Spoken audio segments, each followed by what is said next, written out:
Bismillahirrahmanirrahim. Assalamualaikum warahmatullahi wabarakatuh.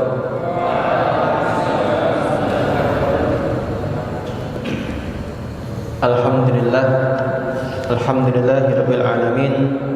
Wa bihi nasta'inu ala umurid dunya waddin. Wa sallallahu ala nabiyyina Muhammadin wa ala alihi wa sahbihi ajma'in. Amma ba'du. Para santri yang semoga dirahmati oleh Allah Subhanahu wa taala.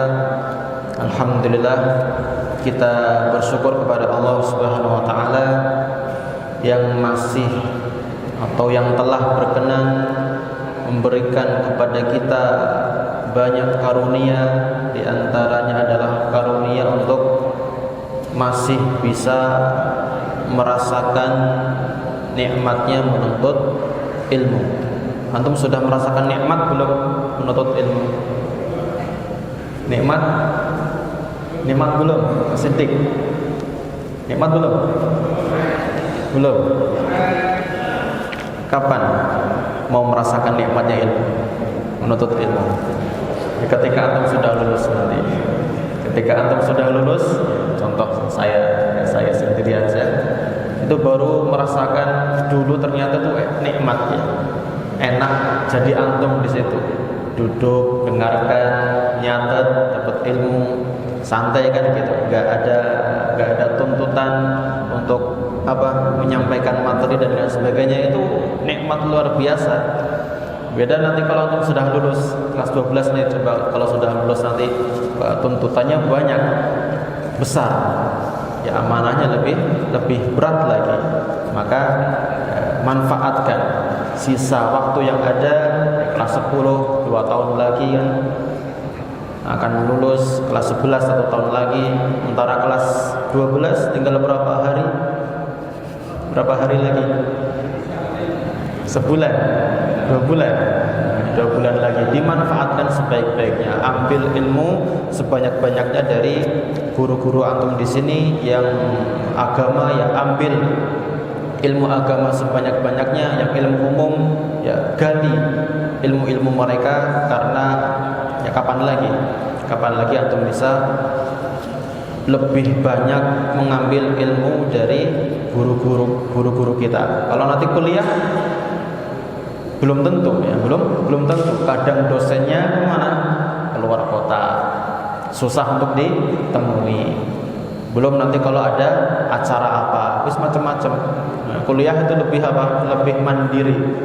Antum harus nyari ilmu sendiri. Dosen hanya memberikan memberikan alat, memberikan tugas, sudah itu aja, koreksi sudah. Itu kuliah. Maka benar-benar menuntut ilmu itu ketika masa SMA. Itu benar-benar antum menuntut ilmu. Maka manfaatkan waktu yang ada ketika SMA ini. Ya. Para santri yang semoga dirahmati oleh Allah Subhanahu wa taala, pada pertemuan sebelumnya kita sudah membahas tentang sampai pada hadis keberapa? Hadis dari Abu Sa'id Al-Khudri, halaman 19. Iya. Betul? Ya, dari hadis Abu Sa'id Al-Khudri radhiyallahu taala anhu, dari Nabi sallallahu alaihi wasallam, beliau mengatakan Allah Subhanahu wa taala bersabda, ya hadis qudsi, man syaghalahul Qur'an wa dzikri an mas'alati a'taituhu afdhala ma u'ti sa'ilin. Wa fadlu kalamillahi subhanahu wa ta'ala ala sa'iril kalam ka fadlillahi ta'ala ala khalqihi. Sudah atau belum? Kayaknya sudah. Belum? Sudah. Penjelasannya sudah. Bawahnya sudah? Belum? Ya kita ulangi sedikit, tidak masalah. Nah, di dalam hadis ini, hadis qudsi, ya, Allah Subhanahu wa taala mengatakan, barang siapa yang menyibukkan diri dengan Al-Qur'an, atau Al-Qur'an menyibukkannya dari zikir kepadaku. Maksudnya zikir di sini adalah meminta masalah, ya, meminta doa kepada Allah Subhanahu wa taala. Minta bantuan, minta doa. Jadi kalau seandainya Al-Quran menyibukkan hambaku untuk terus membaca dibandingkan berdoa meminta sesuatu kepadaku, apa kata Allah? A'taituhu afdhala ma u'tis sa'ilin. Aku akan memberikan kepadanya sesuatu yang lebih afdal, yang lebih utama daripada apa yang telah aku berikan kepada orang-orang yang meminta. Jadi kalau kita menyibukkan diri untuk belajar agama, belajar Al-Quran, itu niscaya nanti Allah akan berikan sesuatu yang lebih daripada yang biasa minta doa. Misalnya ada orang dia selalu berdoa, tapi mungkin jarang membaca Al-Quran. Ya. Yang satunya jarang berdoa, atau mungkin hampir nggak pernah. Dia menyibukkan dirinya apa? Belajar Al-Quran, membaca Al-Quran. Itu nanti niscaya pemberiannya akan berbeda. Ya. Akan lebih banyak yang mana? Lebih banyak yang membaca Al-Quran dan memahami isi dari Al-Quran dan juga mengamalkan isi Al-Quran tersebut. Akan Allah berikan lebih daripada yang tadi, yang lebih banyak berdoa. Nah, penjelasannya di sini, ya, maknanya Allah Taala alam. Barang siapa yang tekun, ya, yang tekun, yang giat belajar membaca kalam Allah, Al-Quran, kemudian wahadasani bi alfadhi, ya, dia berbicara denganku, ya, hadasani, berbicara dengan Allah Subhanahu wa taala dengan lafaz-lafaz yang Allah turunkan di dalam Al-Qur'an, wastaghraqa fi tilawati qur'ani, dan dia menghabiskan waktunya, menghabiskan sebagian besar waktunya untuk membaca Al-Qur'an, wa ghafila an talabi syai'in minni, dan dia sampai tidak sempat, ya, sampai lalai untuk meminta sesuatu, berdoa kepada Allah Subhanahu wa taala, saking apa? Saking sibuknya ngapal, saking sibuknya membaca Al-Quran, sehingga dia tidak sempat meminta doa apa yang dia inginkan, apa yang dia butuhkan. Dia mungkin pengen rezeki, pengen diberikan jodoh, tapi nggak sempat dia minta. Gara-gara apa? Ya, dia sibuk menuntut ilmu, sibuk membaca dan memahami isi Al-Quran. Maka nanti apa nih? Wa qarra fi nafsihi, dan menetap Al-Quran itu di dalam dirinya, maka apa balasannya? Manahtuhu ma yurid. Aku akan berikan kepada orang tersebut apa yang dia inginkan. Karena Allah tahu enggak kita ingin apa? Allah sudah tahu enggak kita itu pengen apa? Hah? Tahu enggak? Ya Allah tahu, Allah Maha mengetahui. Kita enggak minta pun kepada Allah, nanti niscaya Allah akan berikan atau enggak? Ya tetap Allah akan kasih. Itu sudah jatah antum gitu. Ya, antum minta rezeki misalnya, minta apa? Misalnya minta istri yang solehah misalnya, yang cantik. Ya, yang cantik lah gitu. Minta istri yang soleh, cantik dan kaya raya misalnya. Ya. Allah akan beri atau enggak? Antum minta, Allah akan beri atau enggak? Tergantung. Ngaca dulu, cocok atau enggak? Bukan. Allah akan beri sesuai dengan apa? Allah akan berikan sesuai dengan takdir kita, ya, sesuai dengan takdir kita. Jodoh kita tuh yang mana, yang bagaimana? Ya, bisa jadi bukan yang kita inginkan, bukan kita yang mintakan kepada Allah Subhanahu wa taala, bukan yang kita panjatkan dalam doa-doa kita, bukan itu yang diberikan oleh Allah Subhanahu wa taala, karena bukan itu takdirnya. Jadi Allah akan tetap berikan, tetapi sesuai dengan takdir. Tapi kita sebagai manusia ya hanya apa? Berusaha dan berdoa meminta kepada Allah Subhanahu wa taala yang diberikan yang terbaik, dan insyaallah semuanya baik. Ya, kemudian wa wahabtu lahu ma yatamanna, dan aku akan berikan kepadanya apa yang dia angan-angankan, apa yang dia inginkan, wa qadaitu hajatihi, dan aku akan bereskan, aku akan selesaikan semua kebutuhannya. Jadi ada apa-apa, pengen apa, akan dicukupkan oleh Allah Subhanahu wa taala. Wa sahhaltu asirahu, dan aku akan mudahkan kesulitan dia. Ada kesulitan apa, dimudahkan oleh Allah Subhanahu wa taala. Wa analtuhu amalahu, dan aku akan mengabulkan segala harapannya, amal, cita-citanya. Dia pengen apa, Allah akan berikan, asalkan dia apa? Dia berbuat taat kepada Allah Subhanahu wa taala. Taatnya apa tadi? Ya, sibuk menghafal, ya bukan sibuk menghafal, ya, sibuk memahami, membaca isi dari Al-Qur'an. Begitu. Nah, selanjutnya wa fihi man arada najah fi a'malihi. Jadi barang siapa yang ingin mendapatkan najah. Apa najah? Ya, sukses, ya, kesuksesan fi a'malihi, di dalam segala perbuatannya, fal yuksir min tilawatil Qur'an. Ya, kata beliau, perbanyak baca Al-Qur'an. Kalau pengen sukses di amalannya, maksudnya sukses di sini apa? Sukses di amalan. Maksudnya apa? Amalannya lancar. Ya, terus apa lagi? Amalannya apa di sini? Ya, amalannya yang jelas kita itu pengen amalan soleh kita itu diapakan? Iya, itu diterima oleh Allah Subhanahu wa taala. Itu baru dinamakan sukses, lolos gitu ya. Lolos atau lulus? Lolos atau lulus? Kok sama aja, lulus sama lolos. Ya.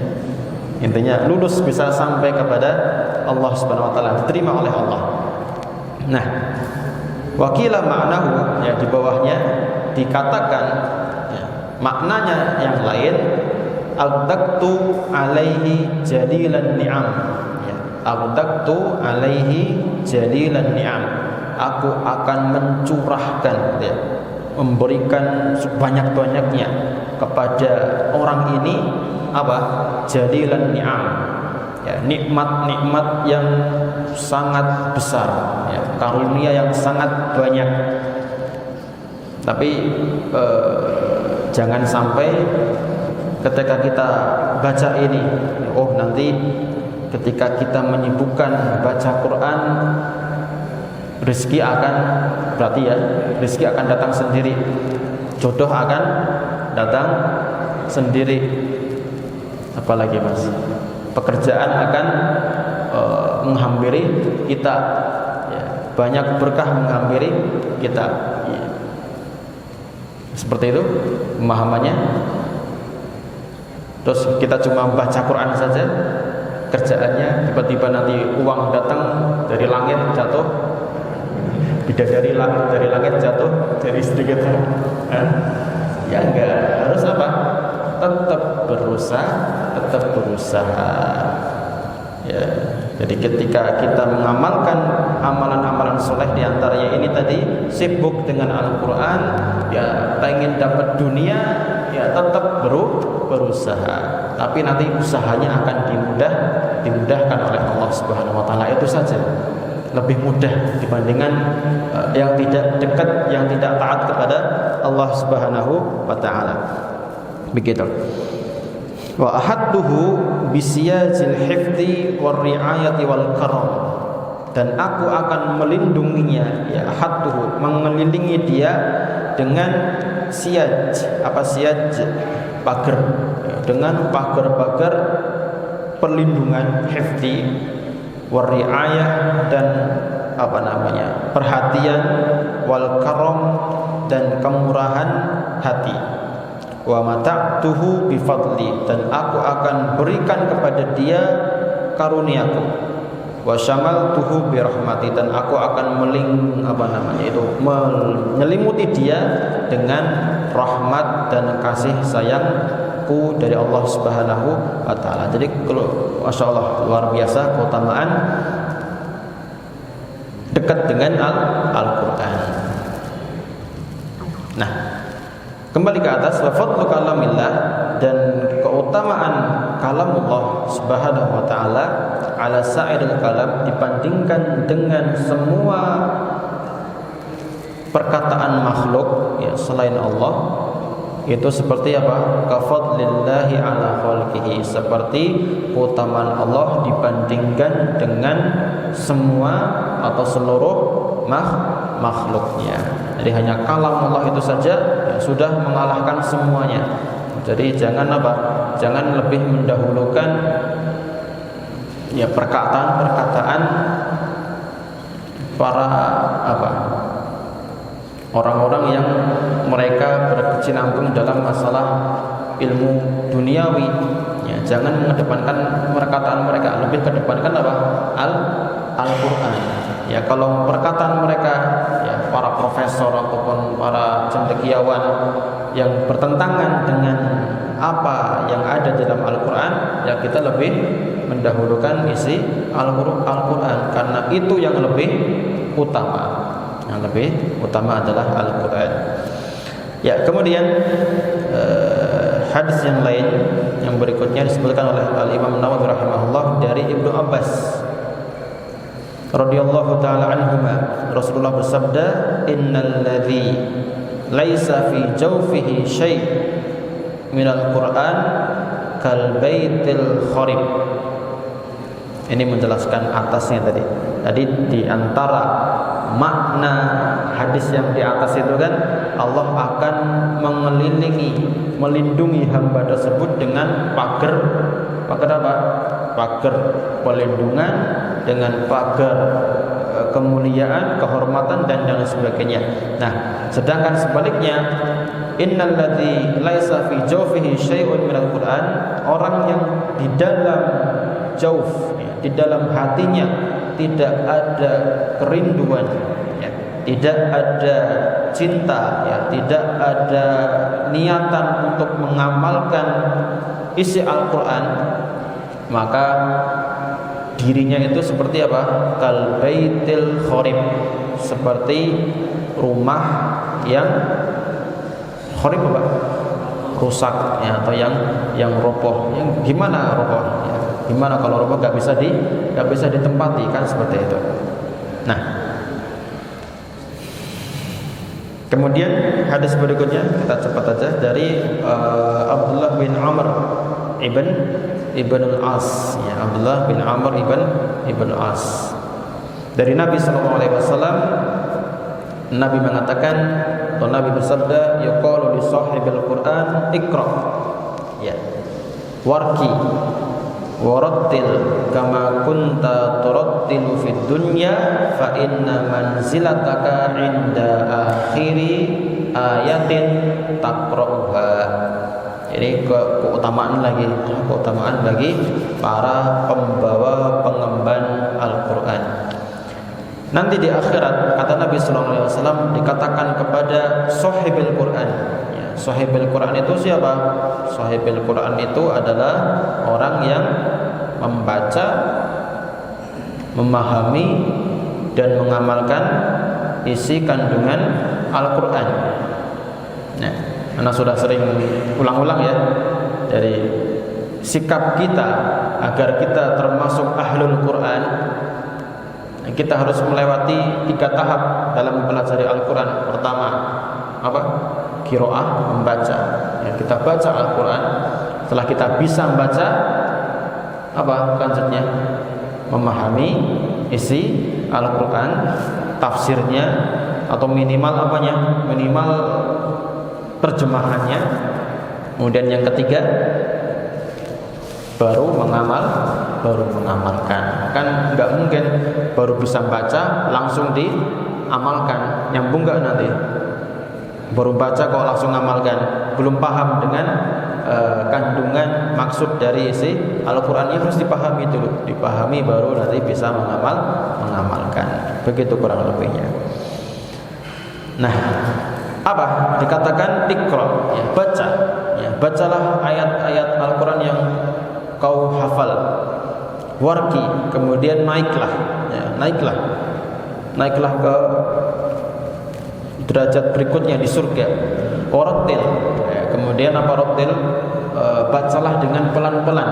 Kama kunta turattilu fid dunya, sebagaimana engkau dulu ketika di dunia membaca Al-Qur'an itu tidak tergesa-gesa. Boleh enggak baca Quran cepat-cepat? Kau bisa dulu para ulama Imam Syafi'i sampai khatam berapa dalam bulan Ramadan? Sampai berapa kali? 60 kali sehari, berarti 2 kali khatam. Berapa kecepatannya itu? Berapa kecepatan bacanya? Enggak tahu. Jadi boleh enggak cepat membaca Quran? Kalau yang sudah paham enggak masalah, ya. Tidak masalah kalau sudah paham, karena dia baca otomatis dia paham kan gitu. Apalagi dia mengerti bahasa Arab, insyaallah tidak akan salah, cepat dia bacanya. Beda dengan kita yang baru belajar atau mungkin belum pernah belajar bahasa Arab, kemudian baca Al-Quran dengan cepat, ya bagaikan apa ya, komat kamit aja, ya, cuma angin lewat aja gitu, nggak masuk ke dalam hati. Maka bagi kita ya pelan-pelan aja, baca pelan-pelan, dihayati, dinikmati. Tidak masalah nggak khatam, nggak apa-apa. Yang penting apa? Yang penting semua ayat bisa kita pahami dengan baik, dikit-dikit. Namanya belajar kan bertahap. Nah, fa inna manzilataka, karena kedudukanmu nanti di akhirat, di surga, inda akhiri ayatin taqra'uha, pada akhir ayat yang kau baca. Nanti penjelasannya di bawah. Ya, jadi maknanya adalah is'an. Ya. Apa is'an? Naiklah ad-darajatil 'aliyah. Naiklah ke derajat yang tinggi. Warattilil Qur'an, dan bacalah Al-Qur'an dengan tartil. Ya, apa itu maksudnya rattil? Ai ta'anna fiha. Jadi pelan-pelan, bacanya pelan-pelan. Terus watamahal, sama ya, pelan-pelan. Watabayyan, ya, kemudian perjelaslah setiap apa? Setiap huruf dan harokat. Tasbihan bis-saghri al-murattil, ya, seperti apa? Seperti mulut yang sedang membaca pelan-pelan. Jadi huruf A jelas, Ba jelas, Jim jelas, Ha dan seterusnya jelas itu. Tidak apa? Tidak ngedumel gitu bahasanya. Wa huwa al-musyabbihu binuril akhawan. Dan itu seperti apa? Mulut yang membaca dengan tartil itu seperti nuril akhawan. Seperti apa? Seperti bunga apa namanya ini? Akhawan, bunga. Wah, bunga apa namanya? Bunga apa di situ? Akhawan. Jelaskan kan? Bunga yang apa namanya? Kelopaknya itu kecil-kecil, jadi jelas. Kelopaknya kecil-kecil, kayak bunga. Hah? Bunga apa? Antum nggak pernah lihat bunga ya? Kayak mawar gitu ya. Tapi mawar kan besar-besar itu kelopaknya. Ini yang kecil-kecil, ya, kecil-kecil. Jadi seperti inilah misalnya. Ini kecil-kecil, jadi kelihatan jelas mana kelopak satunya, mana kelopak duanya tidak rapat. Kayak mawar itu kan rapat-rapat, ya kan? Nggak jelas mana kelopak yang satu, yang mana yang lainnya. Kalau bunga akhawan ini jelas mana kelopaknya, kecil-kecil kelopaknya. Jadi banyak. Nah, kemudian yang berikutnya, ya, dari Suhail bin Mu'adz an abihi, Mu'adz radhiyallahu taala anhu, anna Rasulullah sallallahu alaihi wasallam qala, Rasulullah bersabda, man qara'al Qur'an, ya, barang siapa yang membaca Al-Qur'an, wa amila bima fihi, dan mengamalkan apa yang ada dalam kandungan Al-Qur'an, albasallahu walidayhi tajan, maka Allah akan memakaikan kepada kedua orang tuanya taj. Apa itu taj? Taj Mahal. Hah? Apa Taj Mahal? Bukan ya, beda ya. Beda bahasanya. Taj itu apa? Lihat di situ. Ya, Taj itu adalah iklil. Ya, iklil itu apa? Iklil itu ya semacam mahkota.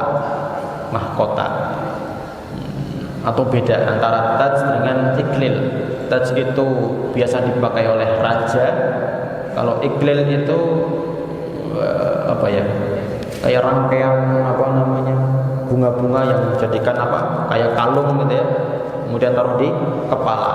Kayak gitu. Itu iklil. Apa namanya? Yang ketika orang nikah itulah kayak gitu. Nah, lihat ja'ala ala ra'sihima duroran lumma'atan. Jadi Allah akan memberikan di atas kedua kepala orang tua si penghafal Al-Quran ini duroran, ya, bermacam-macam batu mulia, mutiara, lumma'atan, yang berkilauan, yang bercahaya, mutala'li'ah, yang berkelap-kelip, mutala'li'ah, wahajah, yang bercahaya, badi'ah, apalagi badi'ah, bagus, badi'atul mandar, enak dipandang, enak dilihat. Ya.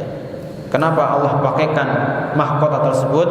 Bisa babi inayatihima bitaklimi ibnihimal Qur'ana fi sigorihi. Kenapa?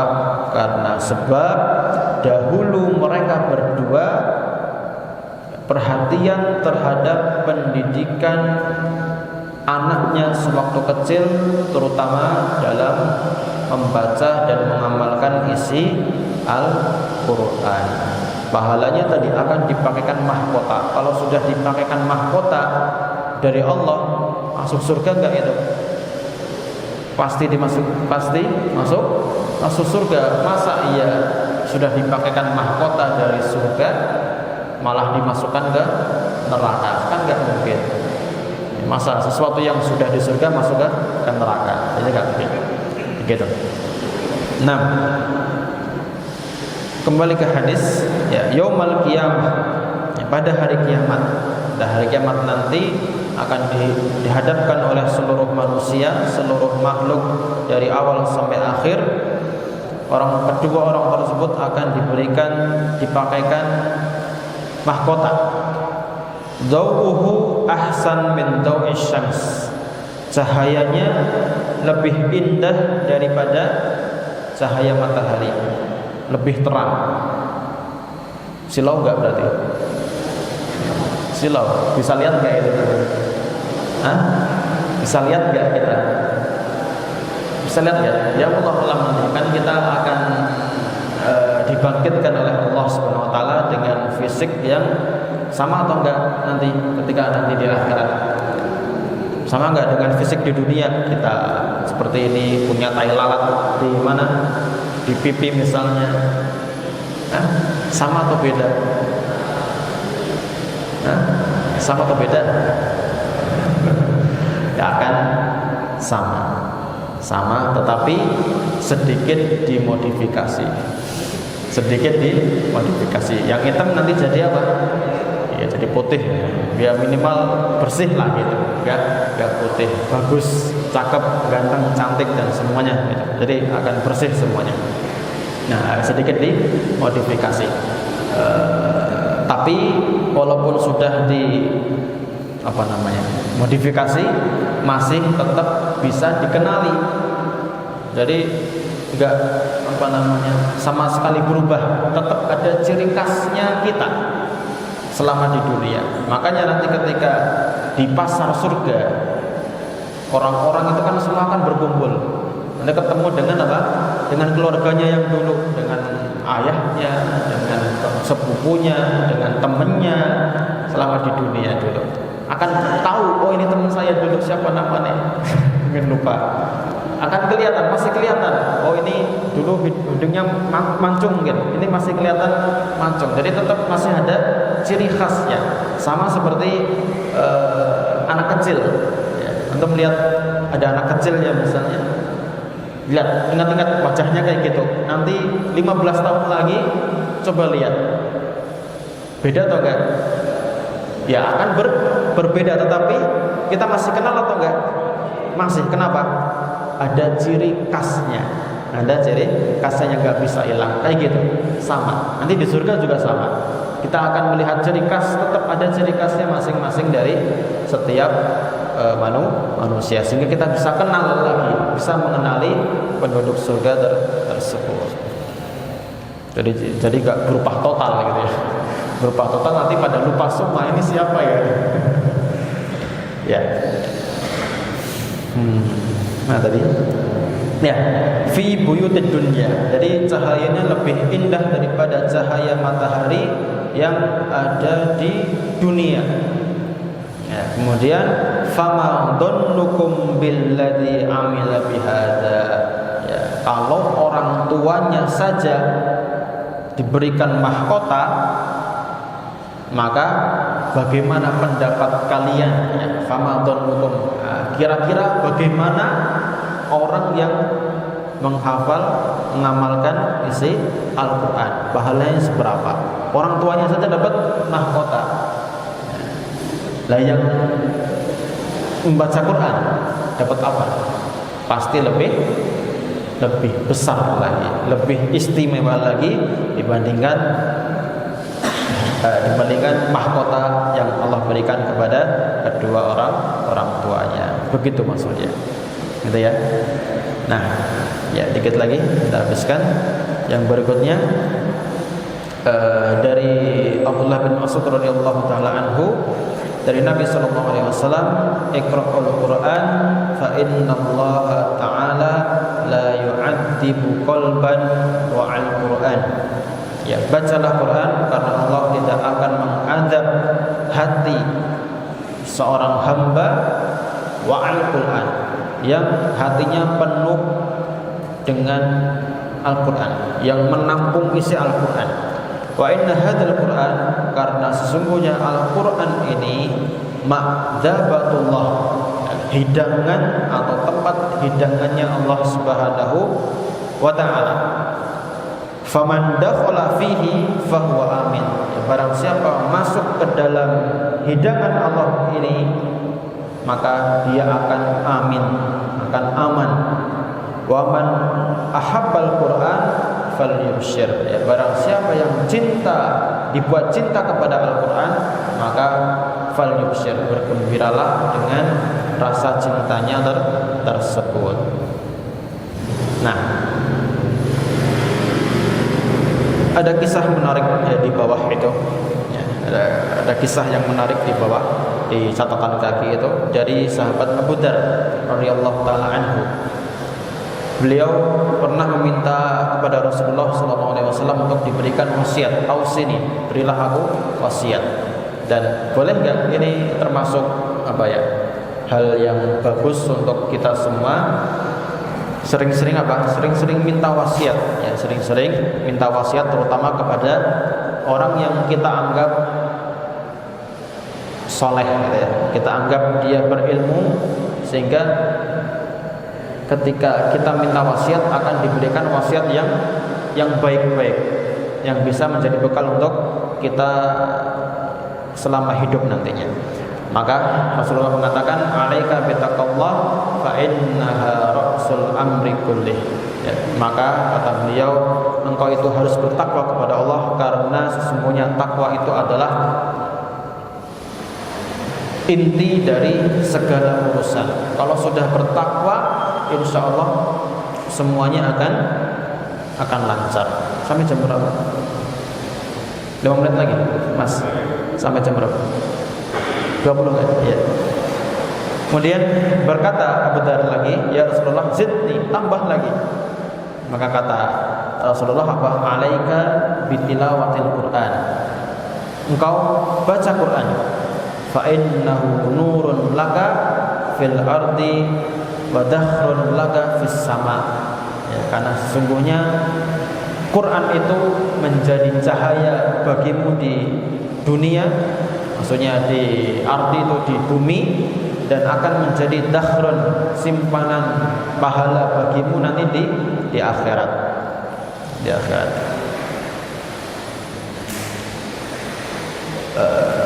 Kemudian hadis yang di bawahnya itu, ya, kisah yang bagus. Di bawahnya dari Abu Sa'id Al-Khudri radhiyallahu taala anhu, ya, dari sahabat Abu Sa'id Al-Khudri radhiyallahu taala anhu, beliau ra'a ru'yan, pernah bermimpi, ya, pernah bermimpi. Dalam mimpinya beliau mengatakan annahu yaktubu sad, ya, beliau sedang menulis surat sad, ya. Falamma balagha ila sajdatiha, ketika beliau sampai di ayat sajdah di dalam surat sad itu, qala, Abu Sa'id mengatakan ra'a ad-dawah. Apa dawah? Tinta. Beliau melihat tinta, wal qalam, dan pena yang di sekitar beliau, wa kullu syai'in bihadratihi, dan segala sesuatu yang di hadapan beliau semuanya, entah itu mungkin ada buku, ada kertas dan yang lainnya. In qalaba sajidan, apa? Sujud, ya, sujud. Ini dalam mimpi, ya. Kemudian beliau menceritakan mimpinya ini kepada Rasulullah SAW. Faqasastuha 'ala nabi falam yazal yasjud laha. Ya. Maka aku ceritakan kisah tersebut kepada Nabi SAW, dan maka beliau pun sujud juga, ya. Beliau sujud juga mendengar kisah tersebut. Ya, kemudian kisah yang lainnya ini bagus ini dari sahabat Ibnu Abbas radhiyallahu taala anhuma. Suatu ketika ja'a rajulun ila Rasulullah sallallahu alaihi wasallam, datang seorang kepada Rasulullah sallallahu alaihi wasallam. Beliau mengatakan, ya Rasulullah, ya wahai Rasulullah, inni ra'aitu fi hadhihi al-lailah fi ma yaran naim. Sesungguhnya aku pada malam ini bermimpi. Ka'anni usolli khalfa syajarah, seakan-akan aku sedang sholat di belakang pohon. Jadi pohonnya dijadikan apa? Dijadikan sutrah. Fara'aitu ka'anni qara'tu sajdah. Dalam mimpiku itu aku sedang membaca surat sajdah. Ya. Fara'aitu asy-syajarah, dan aku melihat pohon di depanku, ka'annaha tasjudu li sujudi, seakan-akan dia ikut sujud, ya. Ketika membaca surat sajdah kan kita disunahkan untuk sujud apa namanya? Sujud, ya, sujud tilawah. Jadi beliau melihat pohon ini seakan-akan ikut sujud. Fasami'tuha wa hiya sajidah. Fasamma'tuha, kemudian aku bacakan ayat sajadah itu, dan pohon itu pun ikut sujud. Dan pohon itu berkata, pohonnya ngomong. Ya, pohonnya berkata, ini doa, ya, dia berdoa, pohonnya berdoa, Allahumma uktub li indaka ajran. Ya Allah, tuliskan kepadaku pahala, tetapkan kepadaku pahala. Waj'alha li indaka dukhran, kemudian jadikan ayat sajadah itu tadi untukku sebagai simpanan pahala. Wada' anni biha wizran, dan dengan ayat sajadah itu tadi hapuskanlah dosa-dosaku. Waqbalha minni kama taqabbaltu min abdika Daud. Ya, kemudian terimalah amalanku sebagaimana engkau menerima amalan dari hambamu yang bernama siapa? Nabi Daud. Ini doa yang dikatakan oleh siapa? Oleh pohon. Tapi di dalam mimpinya siapa ini? Mimpinya seorang laki-laki yang datang kepada Rasulullah SAW. Ya, kemudian yang meriwayatkan hadis yaitu Ibnu Abbas berkata, fara'aitu Rasulullah, maka aku melihat Rasulullah qara'a sajdah, ketika membaca ayat sajdah, fasami'tuhu, dan aku mendengarnya, memang benar ayat sajdah, wa huwa sajidun, dan beliau pun kemudian sujud tilawah, yaqulu misla ma qala ar-rajulu an kalamis syajarah. beliau berdoa seperti doa di atas, doa yang didapatkan dari apa ini? Dari mimpi seorang yang sholat di belakang pohon, pohonnya ikut sujud, kemudian pohonnya berdoa, berdoa luar biasa, insyaallah. Kemudian dipraktekkan oleh Rasulullah Shallallahu Alaihi Wasallam. Nah ini bisa menjadi doa kita, dari salah satu doa kita ketika membaca apa? Membaca atau ketemu dengan surat atau dengan ayat-ayat sajdah. Baca doa ini, Allahumma ktub li 'indaka ajran waj'alha li 'indaka dhakhran wa anni biha wizran waqbalha minni kama taqabbaltu min 'abdika Daud. Itu. Ya, kemudian kita selesaikan bab ini. Tinggal satu hadis lagi dari Abdul Humaid Al-Himani. Beliau bertanya kepada Sufyan As-Sawri, salah seorang tabi'in yang senior, tentang laki-laki yaghzu ahabbu ilaika aw yaqra'ul Qur'an, ya, tentang seseorang dia berperang. Ada orang berperang, berjihad di jalan Allah Subhanahu wa taala yang tentunya pahalanya apa nanti insyaallah? Mendapatkan pahala syahid, mati syahid. Kemudian satunya membaca Al-Qur'an. Mana yang lebih disukai? Ya, kata Sufyan As-Sawri beliau mengatakan yaqra'ul Qur'an. Aku lebih suka kepada yang membaca Al-Qur'an daripada yang jihad di jalan Allah Subhanahu wa taala. Kenapa? Karena Nabi mengatakan khairukum man ta'allamal Qur'an wa 'allama. Sebaik-baik kalian. Siapa itu? Apakah orang yang berjihad? Bukan. Tapi siapa? Man ta'allamal Qur'an. Barang siapa yang belajar Al-Qur'an, membaca, menghafal, mengamalkan, dan 'allama, mengajarkan Al-Qur'an itu kepada orang lain. Itu yang paling apa? Khairukum, yang paling baik. Gitu. Ya, itu cukup sampai di sini insyaallah. Alhamdulillah kita telah menyelesaikan fasal yang pertama atau bab yang pertama tentang keutamaan membaca Al-Qur'an. Nanti pada pertemuan berikutnya insyaallah kita akan membahas tarjih. Bab yang kedua, fi tarjihil qiraah wal qari ala ghairihima. Biidznillah taala, mudah-mudahan kita diberikan kesehatan terus, bisa terus belajar dan bisa terus mencari karunia ridho dari Allah Subhanahu wa taala sampai hari yang ditentukan nantinya insyaallah taala. Nakhatim hadzal liqa bi du'ai fil majlis wa Allahumma wa bihamdika asyhadu an la ilaha illa anta astaghfiruka wa atubu ilaik. Assalamualaikum warahmatullahi wabarakatuh.